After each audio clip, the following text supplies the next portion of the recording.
Hi everyone, this is Ashley with Clover Patch Knits, and I'm here with episode 3 of my podcast. I really can't say episode 3 because it's not really going to be like a full episode. I really just wanted to come on here to show you all some almost finished objects that I have. I've been sick and just life has just been super busy, so I haven't been able to film a full episode, but I plan on filming one soon.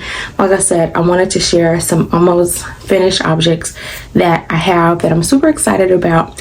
And if you are new here on this channel, I talk about everything wonderful regarding knit and crocheting. So if that's something that you enjoy, definitely you can always give a subscribe if that's something that you enjoy.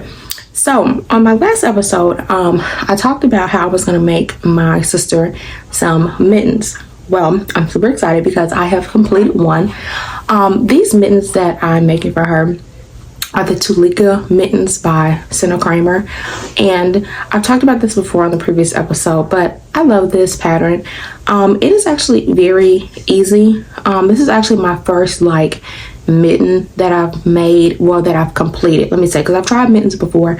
I've just never completed a mitten, but this is the first one that I have completed. So I would say if you're like a beginner knitter, I would recommend this mitten pattern because it's fairly easy and the pattern is actually well written. Now when it came to the part, I think it's like a thumb gusset part for the left mitten, I did get a little confused here, but it's not the pattern. That was my own brain getting confused, but I figured it out because now I'm working on the left mitten because the first one that I finished is the right one. So here's the finished mitten. So this is the front part and then this is the back. So the thing I love about this mitten pattern is it has this really cute design on the front, and even though it looks kind of like intricate, it actually is super simple. But this is the design of the mitten, and literally this front part is literally an alternation of knit one, purl one, and knit. That's literally it to make this beautiful design. So I love this.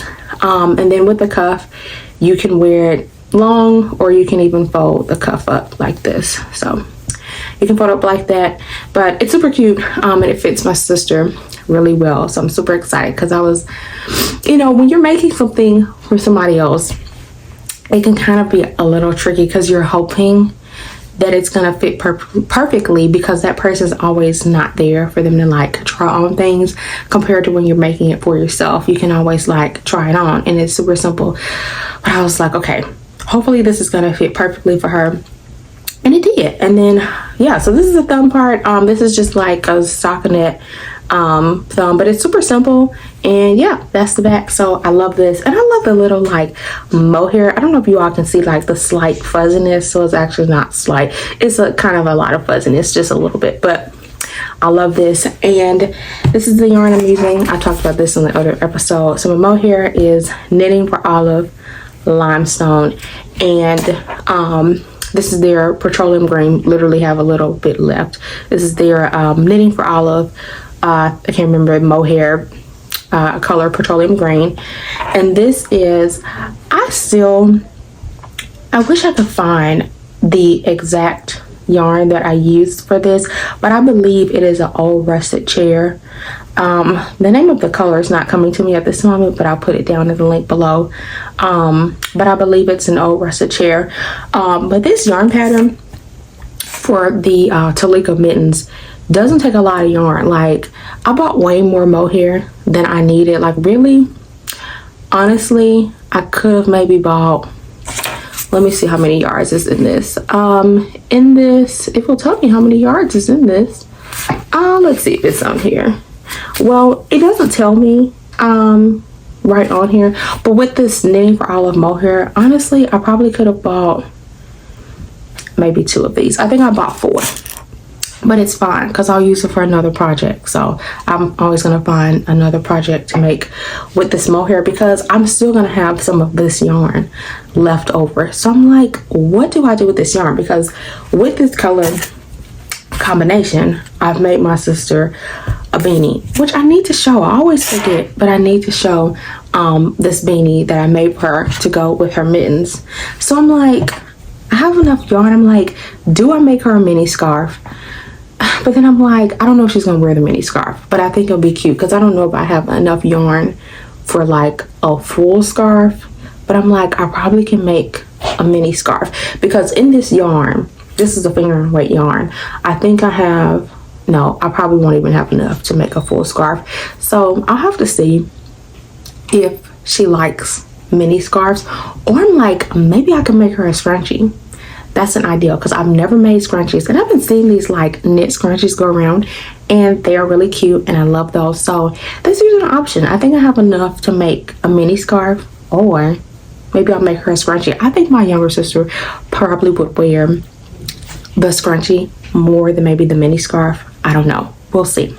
But my next almost finished object that I'm super excited to talk about is my Monday sweater by Petite Knit. Now, I've been talking about this sweater since episode 1, but I'm almost done. Now, I did not complete my goal because on episode, I think it was 2, and my first episode, I was saying how my goal was to finish the sweater by at least the end of February, and I think I did say the beginning of March, which technically it's March 12th now, but it's not done, but it's fine because this is my hobby, so it's fine if I don't meet the deadline. It's okay, but I'm super excited because I'm almost done. So we finished the body, and then this is my sleeve, and I'm almost done. I'm almost done to where I can put the cuff on my sleeve and bind off. Then I'm gonna go to my next sleeve, and I'm gonna be able to, well, then I have to block the sweater, and then I can wear it. So I'm super excited. Every time I try this sweater on, it looks phenomenal. Like, I'm still like, oh my God, I made this sweater.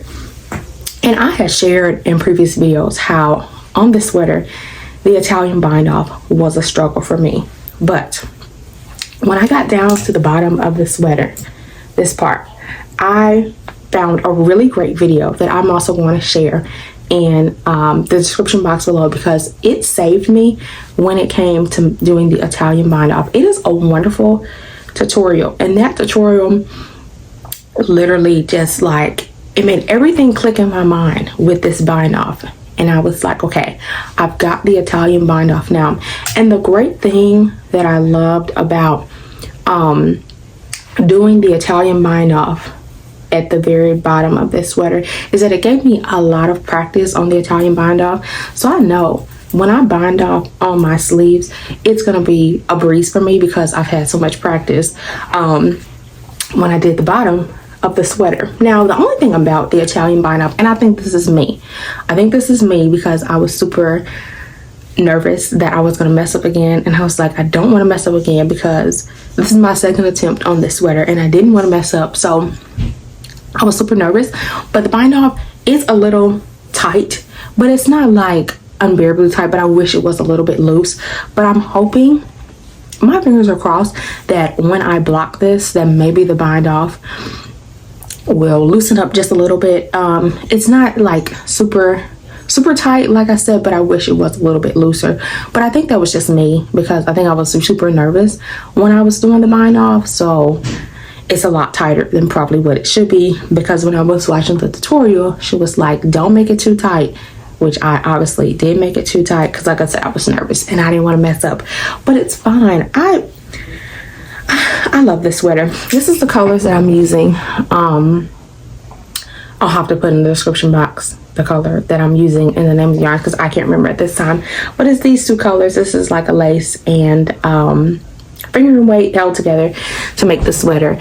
And since basically making the full sweater, this pattern, when I say it's written so well, like I was like, this is such an amazing like written pattern. So if you are a beginner, definitely try this out because you'll have a sweater that you are proud of because it's actually really simple.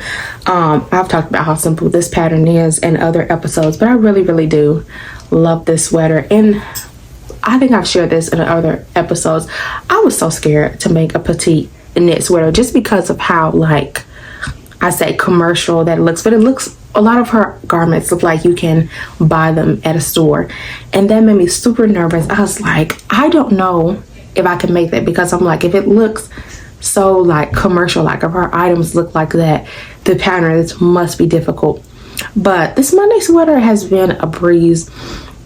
And I think I've shared this before, but I love how with the pattern on Petite Knit's website, she has where she'll sew some of the techniques that are required in the sweater, so it makes things super easy. So yeah, I'm super excited. I can't wait to finish this. When I finish this, because it's March now and I stay in Mississippi, so it may be too warm to wear it, but it's fine. At least I'll have it when it gets cold again. So once I get done with my mittens for my younger sister and my sweater, the next thing I'm probably going to start on is a short sleeve shirt. I'm super excited about that because I've never done a short sleeve shirt. So, and in my next like actual full episode, I'll talk about what short sleeve shirt I'm gonna be making, because in my second episode I talked about how I was gonna make the Stromboli tee. Well, since last recording, I found another pattern that I think I'm going to make. Well, I am gonna make for the Stromboli tee by Caitlin Hunter, because the other pattern that I found, it's going to give me a lot more practice for the techniques that are in the Stromboli by Caitlin Hunter. So I'm super excited to start on my my t-shirt. I used to call it a t-shirt. Yeah, it's a t-shirt because it's short sleeve. But I'm super excited to start on that. So like I said, this is a really short episode just to show what I've been working on and my almost finished object. So if you have enjoyed this very short episode, you can give me a follow and a like, and also everything that I talked about in this episode I'll put in the description box below so you can check it out as well. So I will see you all next time.